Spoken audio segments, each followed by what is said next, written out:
Well, now, what we must answer is, where we last left the truth was that we pointed out that Teshuva is a 5-step process. And the 5-step process was that first thing is, stop doing it, don't talk about it, don't think about it, don't make decisions, just change your mode of behavior. Reach a point so much so where it's not a struggle for you anymore. Only then should you say, I'll never do it again, because that's the only time you can be relatively sure that's true. You say you're never going to do it again when there's no reason to think that's true. When you do it again, you'll feel horrible and worse, and that will dig yourself deeper into a hole. So don't say, I will never do it again, until you can be reasonably sure that's true. How can you be reasonably sure that's true? Past experience, I'm pretty clean for a while, I'm pretty changed for a while, it's not such a big deal anymore, I don't struggle with it much anymore, and it's a pretty nut starter in my life anymore. So now we can say, it's pretty safe to say, I will never do it again. Yeah, everybody relapses, everybody makes mistakes, you pull 7, you can fall 7 times, but I've been clean for a couple of years, right, I lost my temper, man, hadn't seen him in 5 years, I really thought I was out of it, okay, I slip back to my old mode, you'll do tshuva for it fast and recover fast.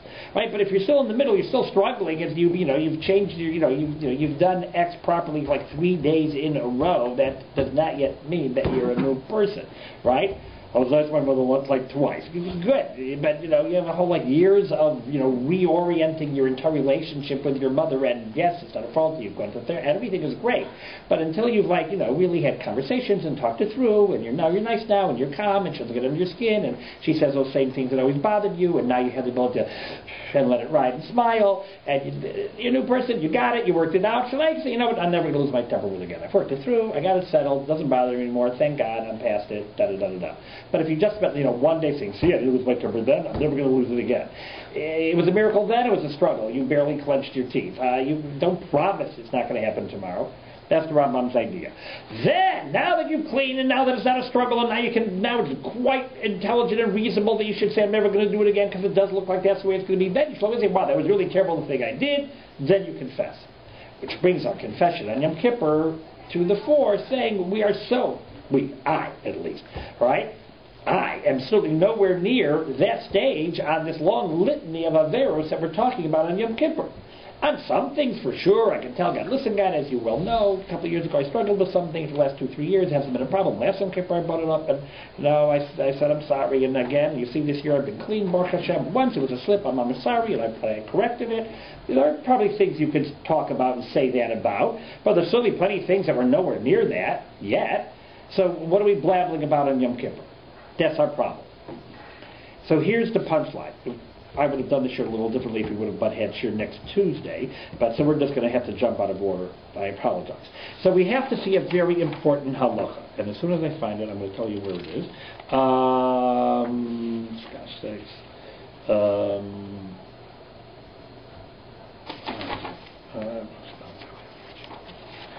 Here it is. The third piece of paper. It's Perek Beis, Halacha Zayin. I think so. Oh, well, I apologize. The back of the second piece of paper. Okay. The back of the second sheet, left-hand column, Halacha Vav. Right? So he's talking about Teshuva, and of course the famous line, if you just say vidui with words, but you don't really change, that's terrible. Right? He has this famous mashal. It's like, it's going to the mikveh to become pure, and you're holding on to these sheretz, to that dead insect which makes you unclean.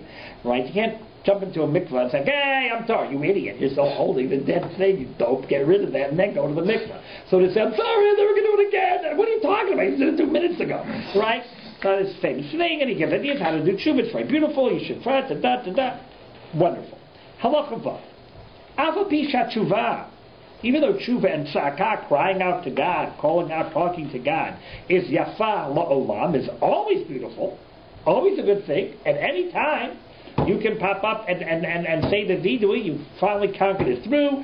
You visited your mother again, and the Baruch Hashem, and it also went well. And you can come home and say, you know what, God, that's it, man. This is my 3rd anniversary. I'm for 3 years straight. I've da-da-da-da-da. I'm going to say vidui. I'm done. I can do proper tshuva on this, da-da-da. That could be in the middle of January. All right? And you're good. So even though it's always a good thing, but for for the 10 days that are between Rosh Hashanah and Yom Kippur, that's inclusive, Hi Yafa Biyoter, it's more beautiful, and here's the punchline, Mitkabelet Hi Miyad, it's immediately accepted. We never say that. Generally, you go to Teshuva and say Vidui, and God says, okay, I hear what you say, let's check it out. I'm going to set you up a little test. We're going to have something, let's see how it goes. Right? God hears you, we're going to check it out. Rosh Hashanah Yom Kippur is accepted immediately, no questions asked. Shneimar brings the pasuk, Yoshu Hashem v'hi matz'o. Call out to God, seek out God when He is to be found. There are times when it's easier to find God. So from Rosh Hashanah to Yom Kippur, your tshuva is accepted immediately. A little qualifier here. B'med dvarim amurim. We flip to the next page. When is this true? Pardon me. Thank you. B'med dvarim. When is this true? B'yachid, for an individual. For an individual, all year round is good, but for Rosh Hashanah Yom Kippur, it's accepted immediately. About Tzibur, if we're talking about a community, then for a community, it's like Yom Kippur all year round. They're always accepted immediately. Tzibur, Kozman, Shashim, Tshuva, anytime they do Tshuva, B'tzokim, B'lev Shalem, they call out with a full heart. Heim, Na'anim, they are answered. A community is always answered. Shenemar, Hashem, Elokeinu, B'chol Kareno brings a pasuk. And what's the most famous community that did Tshuva and it was instantaneously accepted and the evil decree against them was taken away? What? Nineveh. Story of Yonah. They're bad guys. It's curtains for them. What's it, 3 days, I think it was, the story goes? Something like that, right? 3 days? What do you mean 3 days? Well, you got to change your mind. You got to get out of your mind. 3 days. God accepts it. How do you know they're going to last, God? They just said it. They've been good. They've been clean for like a day. What are you talking about? They're evil. Evil decree's over. When I ask you no questions, kaboom. And we read it on Yom Kippur, because on Yom Kippur, individuals get treated like Nineveh. No questions asked. I believe you. I accept it. I hear you. Even though you know that I know that you know that I know that you know that I know that, within 3 days, we don't know how long it's going to last. But no questions asked, you got it, it's immediately accepted. That's why Yom Kippur is different. That's why you can say things on Yom Kippur that you couldn't say during the year. Just like Nineveh. They cried, they're sorry. Where was their whole long process? Where was it tested out? Where was it garnished? Nothing, right? They're sincere. They mean it. They mean it. Everybody means it. I'm strong on a diet. I mean it. I'm after that's starting tomorrow. I'm not going to lose my temper with that guy 1,000%. I'm not going to let him get under my skin. I mean it. Right? But as we've all discussed, you mean it. But it's a process, And don't doubt that you don't mean it. You mean it? Good. Okay, fine. I believe you've done Teshuvah over new slates. Wow. Right? Great opportunity. New slate in the book of life. Hire you for another year. I believe you're going to be a new person. Go for it. That's the trick of Yom Kippur. And now he expands on it in Pasuk. I keep on saying Pasuk. In Halacha Zay. Yom Kippurim Huzman Tshuva Lakol. Yom Kippur is a time of Tshuva for everybody. Yachid, the individual, Rabin, for the community, which is why sometimes we say in the singular, sometimes in the plural, we do our own vidui quietly, and then we do this together. I know as a community, we as a group are not what we should be, we as a group are da-da-da-da-da. V'huketz mechila u'slicha ali Yisrael is a set time for forgiveness for the Jewish people. It's a set time for tshuva. Lefikach, therefore, chayavim hakol asos tshuva. Everybody's obligated to do tshuva and confess your sin on Yom Kippur. Because see, here's the trick. So during the year, you say, listen, God, I really want to change it. This is a long process. It doesn't go so easy. I really feel bad. I'm going to start working on it. It's not so simple. Da-da-da-da-da. God's okay, look at it. He's working on it. He's trying. It's not so simple. Right? But if I would tell you, would you like to know, all the Torah by heart? Yeah, I really want to know the whole Torah by heart. So, well, why don't you? I got time. How long does it take? Listen, how much time do I have? I have 10 minutes a night to learn. I learn a little Chumash. I don't even read Hebrew well, so yet. I mean, but I would like to. I'm trying. I'm going to a class. I mean, it's a long process, man. But I would say, here's a pill. You saw this pill. You don't know the Torah by heart. I don't take pills. I thought you really wanted the Torah by heart. don't really want to know it by heart. If I know it by heart, like I got to do it. I don't want to know it by heart. Right? So if someone offers you, here's an easy, you can have it, and you say, no, I don't know if I really want it, but I'm giving it for free. Right? So God's saying, you really want to do Teshuva? Yeah, but it's hard, takes a long time. You can have it for free. Oh. Right? All you have to do is confess your sin and ask to say you're going to try and do better. Right? So we don't try during the year because that's a long process. I'm working on it slowly. God's offering you a sale on Yom Kippur. If you don't take advantage of it, it shows that all your excuses during the year, that it's hard, it takes a process, and I'm working on it slow but sure, that's baloney, because I'm offering you an opportunity for a clean slate here on Yom Kippur. You don't take it. Right? There's not much to do. Anybody can do this, put your mind to it, for God's sakes. Right? And therefore, that's why it's really bad if you don't. Because then it shows that you're really not interested. Then it shows that all your wealth process, right, is baloney. So you take advantage of it, God gives you a clean slate, and then you get back to work with a slow but sure process. That having been said, I definitely want to make sure I say everything I want to say before I run out of time.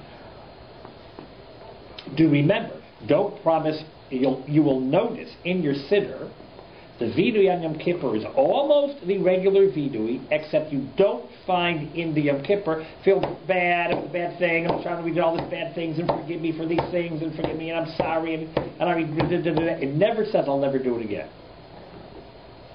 They didn't put those words in there. Because you can't say that. You can honestly say you feel bad. How bad do you feel? Really bad. Real bad that you're never going to do it again? I mean, real bad that I would like forgiveness. I would like another year to work on it bad, right? And, and I would like to never do it again, but, God doesn't ask you to promise something you're not going to keep. It doesn't want to turn you into a liar, right? So normally during the year, God would say, listen, God, I really feel bad. I really want forgiveness. I really want you to wipe it out, and I'm really going to try not to do it again. Well, call me back when you're ready not to do it again, says God, right? Call me back in a couple of months, and we'll see, right? How about, call me back in a few months, and when you say you can never do it again, I'll forgive you. In the meantime, don't bug me, keep working. And then Kippur doesn't happen. And Kippur God doesn't ask you to say that, right? Because, if you could say it, obviously you should say it, right? But if you can't, all you can say is the best you can say. Now, if you can't honestly feel bad, you know what? I don't care. I don't feel bad. I don't care. I don't care. I think it's a stupid law, and I'm going to do it again because I think it's stupid. If that's what you believe, now it's a delicate, so I guess you should say that.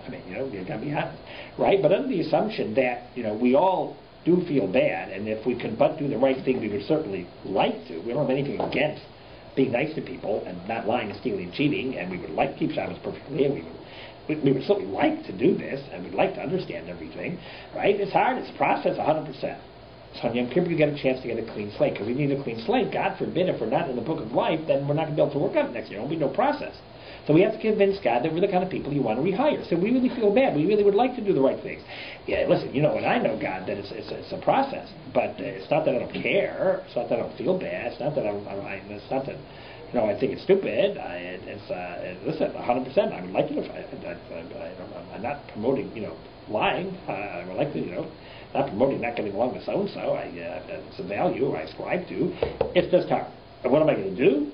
So promise God what I'm going to do. I'm going to read a book. I'm going to go to a class. I'm taking your management courses. I'm going to, go on, kosher tube and watch classes about it. I'm going to read a book, something, right? I'm going to actually not do anything about that topic because it's a very difficult one for me. I don't understand that body of law at all. To be brutally honest, it appears stupid. I'm sure it's not. I'm sure it's me that's stupid, not God and the Torah. But it's just way beyond where I am at this moment in time. I have so many other things that I have to work on. I've spoken to people and they said, why don't you leave that for another time and work on A, B, and C? And the best I can tell you about G is, when I get that far, it's on the agenda, but between you and me, it's a little far down, but it's not off the agenda. It's there, so then that's okay. That shows God that you care.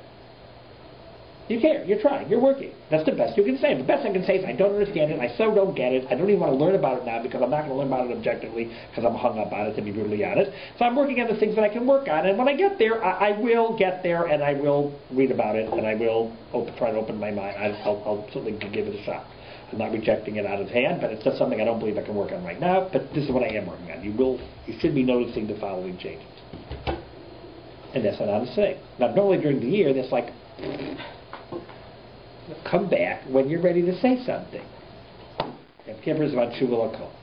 Then they cried for 3 days, and what can they say in 3 days? We're really sorry, we're wrong, we're idiots. We're going to work on this, we're going to work on this. Could they promise we're never going to do all that stuff again? No, not in 3 days, right? They said the best they could say. They were at Tzibur, 5, start again. Same thing happens with the individual on Yom Kippur. Yes, sir. Now we'll stop with you.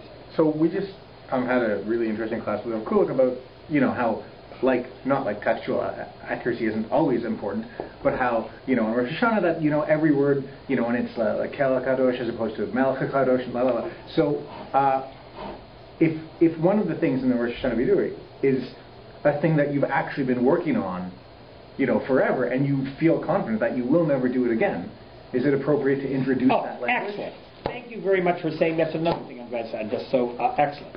You guys are good. I always count on not worrying about it because you guys will answer my questions. Crucially important.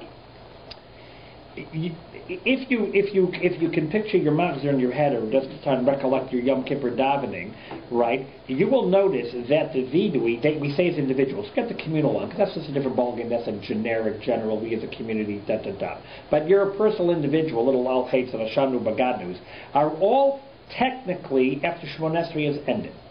Shmoneh Esrei really ends after Sim Shalom, or Shalom, 3 minutes. Amrecha D'Moisel Bas Shalom, because Shmoneh Esrei is 18, it's 18 brachos, because it's really 19, right, because they ended another one end, right? But your 18/19 brachos ends with Amrecha D'Moisel Bas Shalom. That Elokai Nitzor is just an added little piyut, added a little tefillah, added a little request.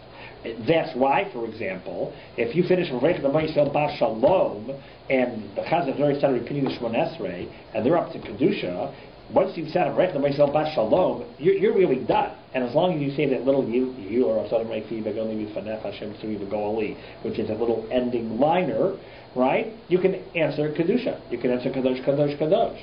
Right? So they put the vidui there, after V'reich D'Moisel Bas Shalom, because once you said that, and you'll see that little Yiro Atzodim Reifi, even though you haven't taken your 3 steps back, you can talk. You can't talk about the baseball game, right?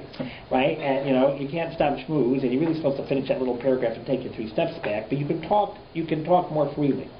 And they put the vidui there because the vidui is really, the wording is not precise.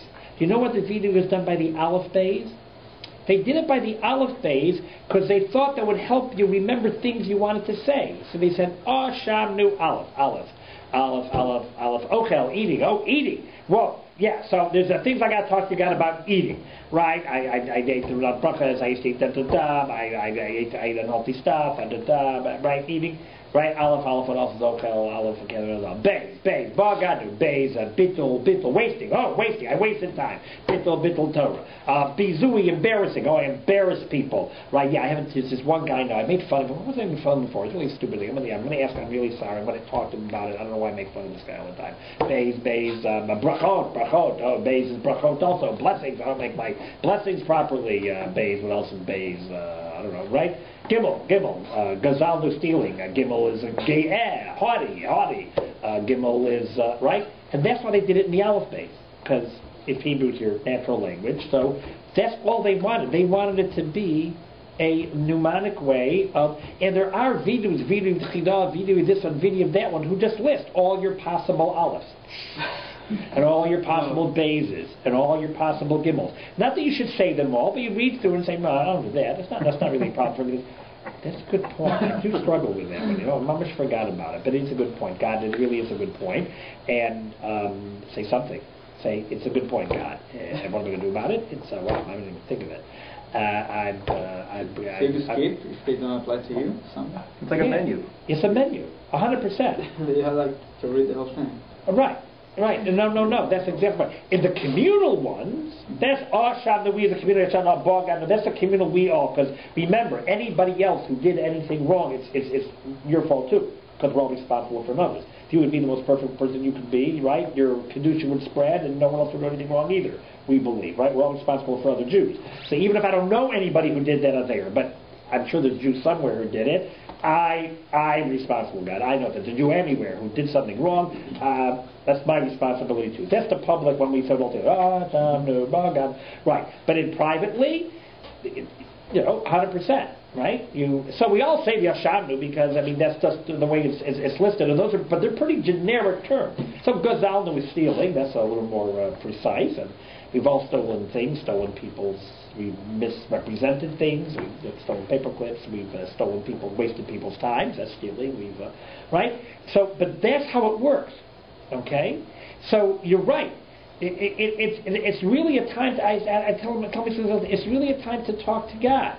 Right? So, I'm not saying you shouldn't read the words. The words are part of the Kedusha and the Hebrew. I'm a big believer in the Hebrew language and the Kabbalistic power. And, if you can read Hebrew, it's always important to read it. I'm a firm believer in that.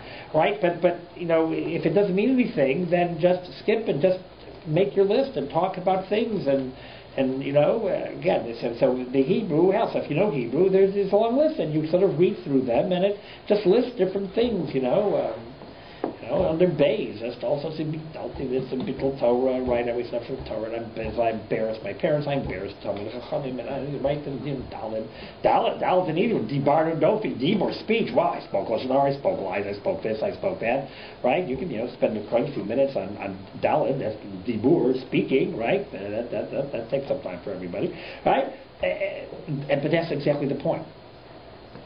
And you'll notice, but that's the whole point. What they never put in is that I'll never do it again. Now, as you go through that Aleph base list, if there's one thing you say, that was a couple years ago, this was like such an issue, but Mamish, Baruch Hashem, I'm like, I was a kleptomaniac, and I was Mamish, I went to therapy, and I'm gone, and I'm done, and thank God I can say I don't steal. Still used to be a problem. I used to lift stuff there, take stuff there, I really didn't care who was the man with me, but now I'm really very careful. Mamish, I don't take anything from anybody else. I'm really careful about that now, and I'm done, I'm gone, I'm never going to do it again. Say that when you hit the stealing part, or Vizui Horim. I used to make fun of my parents. If you get along great with your parents now, and it was an issue for a long time, you can say, yes, I really did. I was terrible to them. I was a rotten guy. My whole parents never was terrible, but I asked them Achila, and I passed it. I'll never do it again. And that's what you can say. Right? And then something else of bays, you might say brachos. No, I don't make all the brachos, God. I don't read Hebrew. I don't understand. I don't even know all the brachos, to be perfectly honest, God. Right? But I benched. That's pretty good, huh? But no, there's other ones I know I don't make, but I'm going to go to a class, mamish, next year, whatever you're going to say. Right? Or maybe you never used to make brachot, and now you do, and now you're really good at it. Right? So you can say, I never used to make brachot. For a while, I never knew what they were, right? But sometimes I didn't know what they were, and I didn't care which ones. Probably very nice. But I'm past it. Baruch Hashem, and I'll never do that again. Blah, blah, blah. Yeah.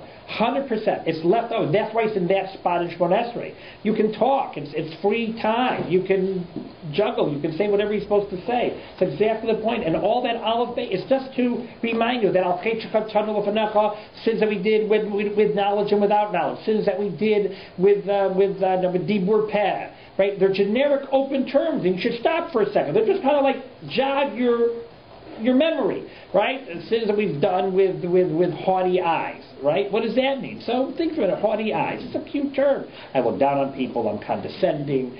So stop for a second. Think what that means. If it doesn't strike a chord, haughty eyes. I'm not haughty. I'm a pretty humble guy. I'm not condescending. Actually, I'm a little bit of a whip, actually, right? So that's actually not my struggle, right? Fine. Okay. So. If I did, though, God, I don't know about it, I'm sorry. And then move on, right? And another one, you'll start and say, that area is a little problematic. I'm going to stop here for a second. That's exactly what they're all for. It's either Aleph Beis, or then all the Al-Chet Shekatanu, Al-Chet Shekatanu, or... I didn't turn off my phone. I apologize. So embarrassed. I'm not sure if that's right. Much.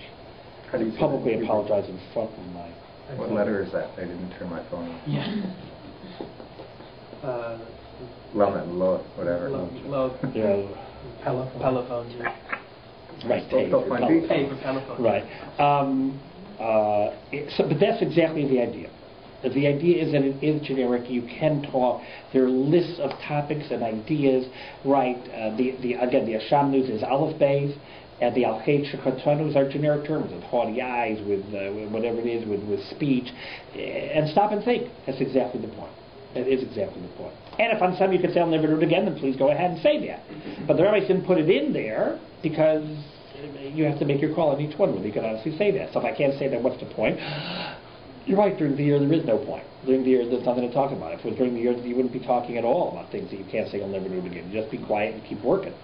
But on Yom Kippur, there's what to talk about. That's the power. Let's get in hugely, everything's important. Just to show you important, it's famous Allah, I'm sure you'll know this, but it's famous Rambam. I can't imagine, so it'd be embarrassing not to do it.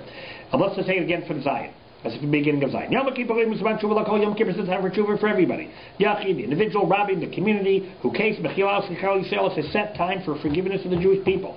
The Thikach, therefore, Chayvim Akol Asot Tshuva. Everybody's obligated to do Tshuva. Ulizvados and say Vidu b'Yom Kippurim. Mitzvah Vidu Yom Kippurim. The mitzvah of Vidu Yom Kippurim Shiatchil really starts. May Erev Hayom, Erev Yom Kippur, Kodem Sheyochal, before you eat that last big meal.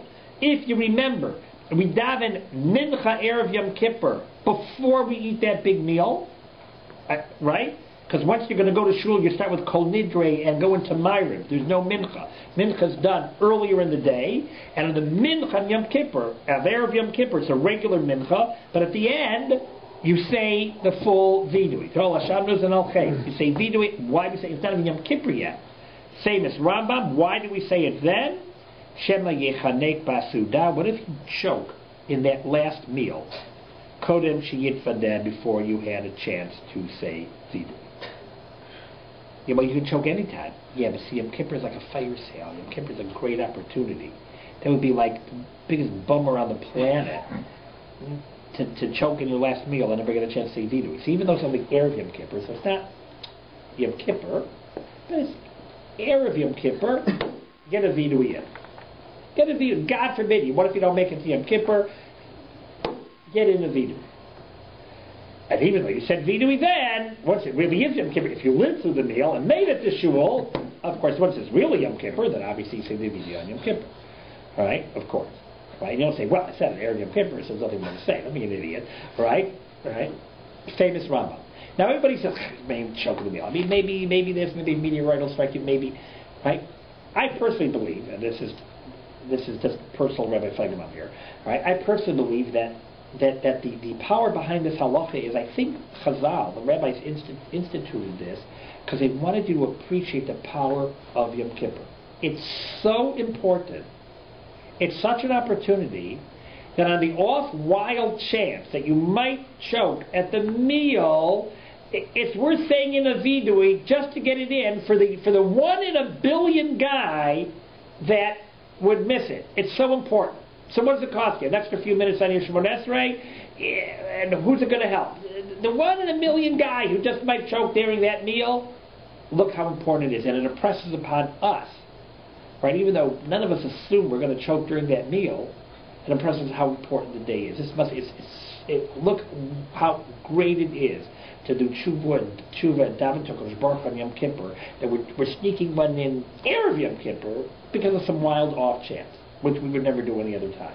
They don't say, wave a lulav and esrog on Erev Sukkot. So what if you don't make it to Sukkot? Right? Light your Hanukkah candle. Light the Hanukkah a day early because, what if you get run over by a car, before, Hanukkah? Right? So if you get run over by a car, so you didn't like Hanukkah candles. What can you do? Right? So you said, you didn't wave a lulav this year. Well, right? So you died before Sukkot. Okay? Died before Sukkot, you missed it. Right? Right? We don't do anything else, right? You might miss it, right? Make Kiddush and Shabbos, early, because what if you don't make it to Shabbos? Maybe you make Kiddush again. That's stupid. Right? We don't do that. They want to impress you. This is worthwhile doing. You don't want to miss it. You just don't want to miss it. Famous halacha. And a little more. Famous. Let me go through all the words. Gotta skip down to halacha test. Bottom halacha. Also one of the most famous Rambams around. Eina tshuva v'lo yom kippurim mechaprim el al ve'rot shebein adam lamakom. Tshuva and Yom Kippur only forgive you for sins that are between man and God. Could go mishachal davar 3 something wasn't kosher, or ba'al bilasura, you were in a forbidden relationship. It's going to say behen, stuff like that. Is between man and his friend. Kigon, for example, you wounded your friend, you cut him or something. You cursed your friend. O goes low, you stole from your friend. Stuff like that. Hey, no, you will never ever be forgiven until you give back to your friend what you owe him, doctor bills, pay for the broken window. And make up with him. Create goodwill again. It's not going to help. And even if you give the money back, here's your money. So you have to make up with him. You have to ask him, he should forgive you. Even if you only hurt your friend with words, why does it embarrass him? You hurt him. Well, it didn't cost him any money. You hurt him. So you have to appease him. So let's go plead with him, beg him, until he forgives you. Famous halacha, we all know that. What if your friend doesn't want to forgive you? So then here's the process. Send friends. Maybe he just can't look you in the face. He's just too angry. He sees your face, he flips out. So send friends. Listen, Feigenbaum didn't mean it. Come on. Oh, he's a bum. I know, yeah, but listen, Send intermediaries, right? Send 3 people, Meirav of his friends, who poking both, they plead with him, or they ask him. What if that doesn't work? So he turned you down, told you to drop that. See, so okay, listen, he hates that, I shouldn't have talked to him. I'm going to send some friends. Do me a favor, go to him, tell him how much I'm signed. I feel terrible. He threw me out, man. Okay, let's have another one. Listen, maybe you go. 1, 2, 3.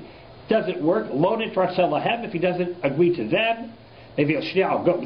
She could do second and third. Lower, say after the second and third doesn't help, Mani Chalban, leave him alone. Holech won't go away. You've done your best. The person who did not do the forgiving, he becomes a sin. Up to a point. You have to ask, doesn't work, got other people, 1, 2, 3 times, doesn't work, then he's a sinner, that's it, you've done what you have to do.